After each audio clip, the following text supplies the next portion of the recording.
ఊళ్ళో పెళ్ళికి కుక్కలాడావిడని చెప్పి పాతకాలపు సామెత ఉంది. అంటే దాని అర్థం ఏంటంటే అసలు మనకు విషయం అది ఆ విషయంతో మనకు సంబంధం లేకపోయినా కానీ మన హడావిడి ఎక్కువగా ఉంటుంది. సో ఇప్పుడు మనం దీన్ని కరెక్ట్గా వైసీపీకి అన్వయించవచ్చు. ఎందుకంటే అక్కడ తమిళనాడులో నిన్న వెలువడినటువంటి ఫలితాలలో విజయ్ అతిపెద్ద పార్టీగా అవతరించాడు. రేపు మాపు సీఎం కూడా పగ్గాలు చేపట్టబోతున్నాడు. సో సంతోషమే, అందరూ కంగ్రాచ్యులేషన్స్ తెలిపారు, అన్ని పార్టీలు తెలిపాయి, అభిమానులు హ్యాపీ. అంటే రాజకీయాలకు అతీతంగా విజయ్ను అన్ని రాష్ట్రాలు కూడా స్వాగతించాయి. అక్కడ వరకు ఓకే, బాగానే ఉంది. అయితే ఇప్పుడు విజయ్ని జగన్మోహన్ రెడ్డికి అన్వయించుకుంటున్నారు. వాస్తవానికి విజయ్కి జగన్మోహన్ రెడ్డికి ఏమైనా సంబంధం ఉందంటే లేదు. పోనీ జగన్ ఏమైనా విజయ్ని సపోర్ట్ చేశాడంటే లేదు. అసలు ఫ్యాక్ట్ ఏంటంటే మొన్న జరిగినటువంటి తమిళనాడు ఎన్నికల్లో వైసీపీ పార్టీ డిఎంకేకి సపోర్ట్ చేసింది, స్టాలిన్ పార్టీకి సపోర్ట్ చేసింది. ఇది బహిరంగ సత్యం. పెద్దిరెడ్డి రామచంద్రారెడ్డి చెన్నైలో మకాం వేసి రెడ్డి కులానికి చెందినటువంటి ఆ అగ్రనేతలందరినీ కూడా పిలిచి మాట్లాడి జగన్మోహన్ రెడ్డి చెప్పాడు మనం ఈసారి డిఎంకేకి సపోర్ట్ చేయాలి అని చెప్పి బహిరంగంగానే ఆయన వాళ్ళందరికీ కూడా చెప్పడం జరిగింది. ఇదే కార్యక్రమంలో వీళ్ళందరినీ క్రోడీకరించడంలో, క్రియాశీలకంగా వ్యవహరించడంలో, అందరినీ సమన్వయపరచడంలో చెవిరెడ్డి భాస్కర్ రెడ్డి కూడా యాక్టివ్గా పార్టిసిపేట్ చేశాడు. తమిళనాడు రాజకీయాల్లో వీళ్ళిద్దరూ ప్రత్యక్షంగానో పరోక్షంగానో అక్కడ పాల్గొన్న మాట వాస్తవం. అక్కడ కొంత మొబిలైజ్ చేసే ప్రయత్నం చేసిన మాట వాస్తవం. ఇకపోతే వైసీపీ నేత అయినటువంటి రోజా స్వయంగా డిఎంకే అధినేత అయినటువంటి స్టాలిన్కి అనుకూలంగా ప్రచారం కూడా చేసింది. ఆయన చేసిన సంక్షేమ కార్యక్రమాలను వివరిస్తూ ఒక వీడియోలు కూడా సోషల్ మీడియాలో వైరల్ అయ్యాయి. దానికి తమిళ షాంగులు పెట్టుకుని అక్కడ తిప్పుకున్నారు. ఎందుకంటే తెలుగు ప్రజలు ఉండే ప్రాంతాలలో ఖచ్చితంగా ఈ ఆంధ్ర రాష్ట్రానికి చెందినటువంటి కొంత ఎఫెక్ట్ ఉంటున్నమాట వాస్తవం. ఫర్ ఎగ్జాంపుల్ నారా లోకేష్ గారు ప్రచారానికి వెళ్ళారు, చంద్రబాబు గారు ప్రచారానికి వెళ్ళారు. ఎందుకు వెళ్ళారంటే అక్కడ తెలుగు వాళ్ళు ఉన్నారు. సరే, వీళ్ళంటే ఆల్రెడీ బీజేపీతో పొత్తులో ఉన్నారు కాబట్టి అక్కడ ఏఐడిఎంకే తరపున ప్రచారానికి వెళ్ళారు, అది వేరే విషయం. సో అలాగా రోజా కూడా ప్రచారానికి వెళ్ళిన మాట వాస్తవం. అంటే వీళ్ళు ఎవరికి సపోర్ట్ చేశారు? ఎవరికి? స్వయంగా స్టాలిన్ కొడుకు ఉదయనిధి ఇద్దరు కూడా జగన్మోహన్ రెడ్డిని కలిశారు. ఆ ఫోటోలనేమో అప్పుడు సోషల్ మీడియాలో తిప్పుకున్నారు. జగన్ అన్నను కలిశాడు, రేపు నెక్స్ట్ కాబోయే సీఎం మళ్ళీ స్టాలినేనని చెప్పి అప్పుడు తిప్పుకున్నారు. దాని ఫోటోలు కూడా ఉన్నాయి, నేను చూపిస్తా. సరే, ఒక రాజకీయ నాయకుడు ఇంకో రాజకీయ నాయకుడు కలవడం కామన్, దానికి రాజకీయాలు అన్వయించాల్సిన అవసరం లేదు. కానీ ఇక్కడ వైసీపీ మాత్రం విజయంలో మళ్ళీ పైగా జగన్నే విజయ్ అనుసరించాడంట. అంటే ఆ బాడీ స్టైల్ కావచ్చు, ఆ డ్రెస్సింగ్ స్టైల్ కావచ్చు, ఆ స్పీచ్ కావచ్చు, అదంతా జగన్మోహన్ రెడ్డిని కాపీ కొట్టాడంట. తమిళ రాజకీయాలు పూర్తిగా వేరు, ఆంధ్ర రాజకీయాలు పూర్తిగా వేరు. జగన్కి విజయ్కి ఇంతకుముందు ఏదైనా మామూలుగా సంబంధం ఉందేమో తప్ప, మొహపరిచయం ఉందేమో తప్ప వ్యక్తిగతంగా రాజకీయంగా వీళ్ళిద్దరి మధ్య బాండింగ్ ఏం లేదు. జగన్మోహన్ రెడ్డి 5 ఏళ్ళు సీఎంగా ఉన్నప్పుడు విజయ్ ఎప్పుడన్నా వచ్చి జగన్మోహన్ రెడ్డిని కలిచాడా? కలవలేదే. పోనీ ఆంధ్ర రాష్ట్రానికి చెందినటువంటి కార్యక్రమాల్లో అయినా, పొలిటికల్ కార్యక్రమాల్లో విజయ్ పాల్గొన్నాడా? పాల్గొనలేదే. మరి ఎలా సంబంధం ఉంది? పోనీ జగన్ ఏమన్నా వెళ్ళాడా విజయ్ దగ్గరికి? ఎప్పుడైనా వెళ్ళలేదే. ఒక వెడ్డింగ్ రిసెప్షన్లో అనుకుంటా, మొత్తానికి ఏదో వైఎస్ ఫ్యామిలీకి చెందిన ఒక వెడ్డింగ్ రిసెప్షన్లో విజయ్ వచ్చిన మాట వాస్తవం, పిలిస్తే వచ్చిన మాట వాస్తవం. అక్కడ దిగిన ఫోటోలు వాళ్ళకి తెలిసింది. కానీ దారుణం ఏంటంటే, సరే పేటీఎం బ్యాచ్ ఏదో ఎలివేషన్లు వేసుకున్నారంటే సరే, 2 రోజులు ఎలివేషన్లు వేసుకుంటారు, సోషల్ మీడియాలో రీచ్ల కోసం ఏదో వాళ్ళ పాటలు వాళ్ళు పడుతున్నారులే, వదిలేయచ్చు. సాక్షిలో జగన్ ఫోటో పెట్టుకుని ఘన విజయం సాధించిన విజయ్ అని చెప్పి సాక్షిలో వేసేటప్పటికి నాకు నవ్వాలో ఏం చేయాలో అర్థం కాల. అంటే అసలు తమిళ రాజకీయాల్లో జగన్మోహన్ రెడ్డి ఫోటో పెట్టుకుని విజయ్ గెలవటం అంటే నాకు అర్థం కాల. మరి విజయ్ తరఫున ప్రచారం మీరేమో డిఎంకే పార్టీకి ప్రచారం చేశారు, మీ నాయకులు డిఎంకే పార్టీకి పనిచేశారు, రోజా డిఎంకే పార్టీకి పనిచేసింది. సరే, ఆ పార్టీ ఓడిపోయింది, అది వేరే విషయం. ఇప్పుడు గెలిచినటువంటి విజయ్ జగన్ను చూసి గెలిచాడని ఈ డప్పు కొట్టుకోవడం నాకు అర్థం కాలేదు. ఈ రుద్దుడేంటో నాకు అర్థం కావట్లా. విజయ్ గెలిచాడు, యాక్సెప్ట్ చేయండి, సగం అభినందించండి, తప్పులేదు. జగన్నే ఫాలో అయ్యాడు, జగన్ లాగానే మాట్లాడాడు, జగన్ లాంటి డ్రెస్సింగ్ స్టైలే ఉంది, జగన్మోహన్ రెడ్డి ఫోటోతోనే సీఎం అయ్యాడు. ఏంటిది నాకు అర్థం కాల. ఇది తమిళ ప్రజలకు తెలిస్తే కాంట్రీని చూస్తారు. మన రాష్ట్రంలో జగన్మోహన్ రెడ్డి ఫోటోకి మన రాష్ట్రంలోనే దిక్కు లేదు. సొంత రాష్ట్రంలో ప్రతిపక్ష హోదా కూడా మనకి ఇవ్వలేదు. అలాంటి జగన్ ఫోటో పట్టుకెళ్ళి తమిళనాడు ప్రజలకు చూపించి ఓట్లు అడిగితే ఓట్లు పడ్డాయని చెప్పి ఎలా చెప్పుకుంటున్నారు నాకు అర్థం కాల. పోనీ మీరేదన్నా తెర వెనుకుండి విజయ్కి సపోర్ట్ చేస్తుంటే సరే, చేశారు కాబట్టి సంతృప్తి పడుతున్నారులే అని వదిలేయచ్చు. మీరేమో స్టాలిన్కి సపోర్ట్ చేసి ఇప్పుడు విజయ్ గెలిస్తే ఆ క్రెడిట్ మాదని చెప్పుకునే ప్రయత్నం చేస్తున్నారంటే ఇంతకంటే దిగజారుడు ఉండదు. దీనికి సంబంధించి 2-3 ఉదాహరణలు చూపిస్తే ఒకసారి చూడండి. ఇది గతంలో మన జగన్ గారు స్టాలిన్ని కలిసింది. ఇప్పుడు సోషల్ మీడియాలో ఇది కూడా నడుస్తుందిలే, ఇద్దరిని సంకనాకి ఇచ్చేసాడని. సరే, స్టాలిన్ అయితే ఉదయనిధి అయితే గెలిచాడు, స్టాలిన్ అయితే తన నియోజకవర్గంలో కూడా ఓడిపోయాడు అనుకోండి.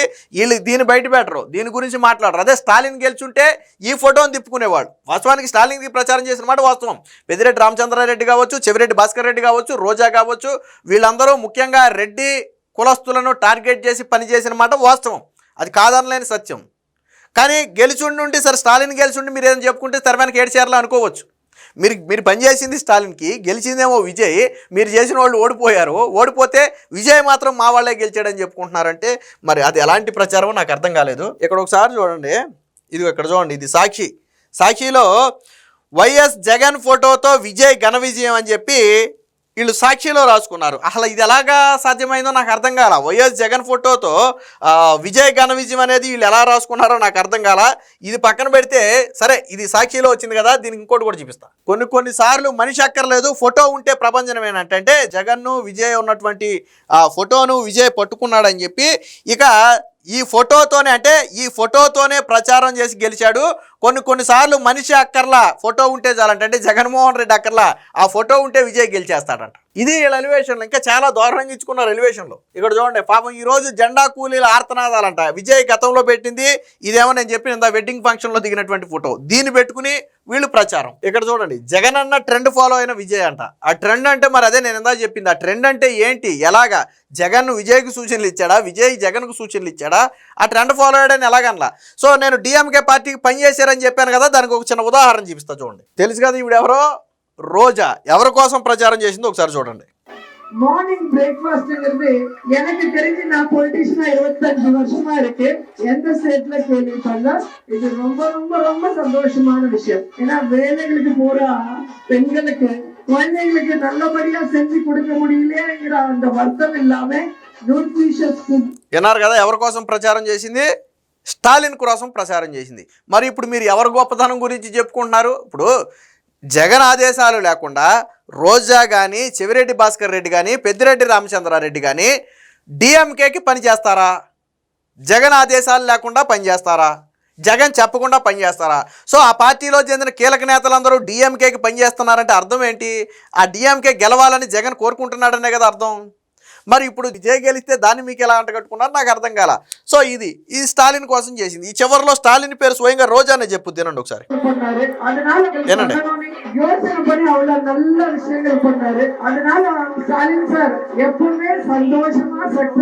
సో స్టాలిన్ సార్ అంటే మనకి తమిళ రాదు కాబట్టి ఆ మిగతా వాటికి మీనింగ్ తెలియదు, కానీ స్టాలిన్ సార్ అనేది అయితే రోజా తన నోటితోనే చెప్పింది. చూశారు కదా. సో ఇది అంటే ఇంకోటి కూడా చూపిస్తా. వైసీపీలో ఈ మెదరమందంగాళ్ళు, బుర్ర తక్కువగాళ్ళు ఉంటారు అనడానికి ఇదొక ఉదాహరణ. ఎందుకంటే అక్కడ విజయ్ గెలుపుకి జగన్మోహన్ రెడ్డికి అసలు సంబంధమే లేదు. ఆంధ్ర రాజకీయాలకి అక్కడ తమిళనాడులో గెలిచినటువంటి ఇప్పుడు పార్టీలకి సంబంధమే లేదు. ఏ కోసానా పోలిక లేదు. కానీ జగన్ని వాళ్ళకి అన్వయించుకుంటున్నారు. సరే, అది కాసేపు పక్కన పెడితే ఈ మెదరమందంగాళ్ళు అంటానికి ఇంకో ఉదాహరణ చూపిస్తా చూడండి. ఇక్కడ చూడండి, ఇది సంపద సృష్టి అంటే ఇదేనా, ఎండ్ ఆఫ్ టీడీపీ అని చెప్పి పెట్టారు. సంపద సృష్టి ఏంటంటే చంద్రబాబు గారు గతంలో నేను సంపద సృష్టిస్తాను అని చెప్పి ఆయన మాట అన్నాడు కాబట్టి ఇదేనా సంపద సృష్టి అని చెప్పి ఒక పేపర్ క్లిప్ పెట్టారు. ఇది సాక్షి పేపర్ క్లిప్. వీడు ఎందుకు బుర్ర తక్కువగాడు, ఎందుకు మెదరమందంగాడు అన్నాను నేను చూపిస్తా చూడండి. సో కిరాణా షాపు, బడ్డీ కొట్టు, ఎక్కడ పడితే అక్కడ, ఎప్పుడు పడితే అప్పుడు ఫుల్ కిక్కు, ప్రతి పల్లె ప్రతి వీధిలో బెల్ట్ షాపులు, విచ్చలవిడిగా మద్యం అమ్మకాలు. సో కదా, ఎక్కడది ఇది? ఈ వార్త ఎక్కడది? ఇది హైదరాబాదు సాక్షి. ఎక్కడ? ఖమ్మం జిల్లా సిరిపురం గ్రామంలోని బెల్ట్ షాపు. అలాగే ములుగు జిల్లా, నల్గొండ జిల్లా, నిజామాబాద్ జిల్లా. సో దాని గురించి రాశారు. అంటే ఇది ఏ రాష్ట్రానికి చెందిన వార్త? ఇది సాక్షిలో వచ్చిన వార్త ఏ రాష్ట్రానికి చెందింది? తెలంగాణకి చెందిన వార్త. ఈ మెదరమందంగాడికి బుర్ర తక్కువ అంటే మరి బహుశా వాళ్ళు ఎవరో మన రఘురామకృష్ణరాజు ఎవరో చెప్పారు. పాపం వైసీపీలో ఉన్న అభిమానుల్లో చాలామంది పాపం నిశాని, వాళ్ళకేమీ రాదు, వాళ్ళకేమీ తెలియదు. బహుశా అది కూడా ఒక రీజన్ అయ్యి ఉండొచ్చు. ఇక్కడ కిరాణా షాపులు, మద్యం షాపులు అనే ఒక పదాన్ని తీసుకుని ఇది ఆంధ్రాదేనని చెప్పి తీసుకొచ్చి ఇదేనా సంపద సృష్టి అంటే ఎండ్ ఆఫ్ టీడీపీ అని చెప్పి వీళ్ళు ప్రచారం చేశారంటే ఈ వార్త తెలంగాణది, రాసింది సాక్షి. సాక్షిలో రాస్తే 99% మన రాష్ట్ర వార్తలే రాస్తారని చెప్పి వాడు ఫీల్ అయి ఉంటాడు. బహుశా సాక్షి అంటేనే ప్రభుత్వానికి యాంటీగా వార్తలు రాసేది కదా, కాబట్టి అలా ఫీల్ అయి ఉంటాడు. అలా ఫీల్ అయ్యి ఇది ఆంధ్ర అనుకుని తీసుకొచ్చి ఇక్కడ పెట్టేశాడు దీన్ని.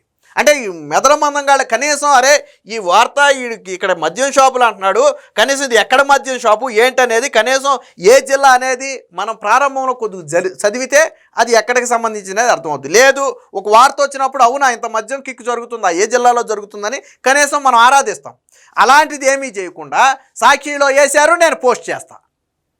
తెలంగాణ వార్త తీసుకొచ్చి ఆంధ్రాలో వేసి ఆంధ్రాలో మద్యం షాపులు లేదా బెల్ట్ షాపులు ఆంధ్రాలో నడుస్తున్నాయని ప్రచారం చేయి. నాకు అర్థం కాల మరి ఇంత గొర్రెలు ఎలా ఉన్నారు. అందుకని నేను అందాడు మెదల మందం గారు గొర్రెలని ఎందుకు అన్నానంటే ఇందుకే అన్నా నేను. ఇందాకటిదే కాదు, ఇది కూడా ఉదాహరణ. లేదా జగన్ ఫోటో విజయ్ పట్టుకున్నాడంట, దాంతో విజయ్ గెలిచాడంట. ఎన్ని చోట్ల జగన్మోహన్ రెడ్డి తమిళనాడులో మొన్న ఎన్నికల మొత్తం ప్రచారంలో ఎక్కడైనా సరే జగన్ అనే పేరు విజయ్ నోట వచ్చిందా? రాలేదు కదా.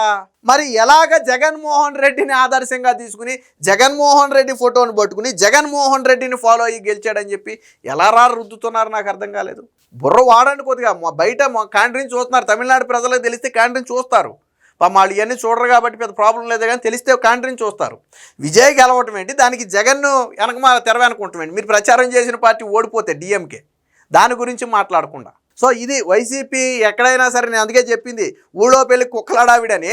అక్కడ విజయ్ గెలిస్తే ఆ ఘనత మాది అని చెప్పుకునే ప్రయత్నంలో పాపం ఇలాగా అడ్డంగా దొరికిపోయారు.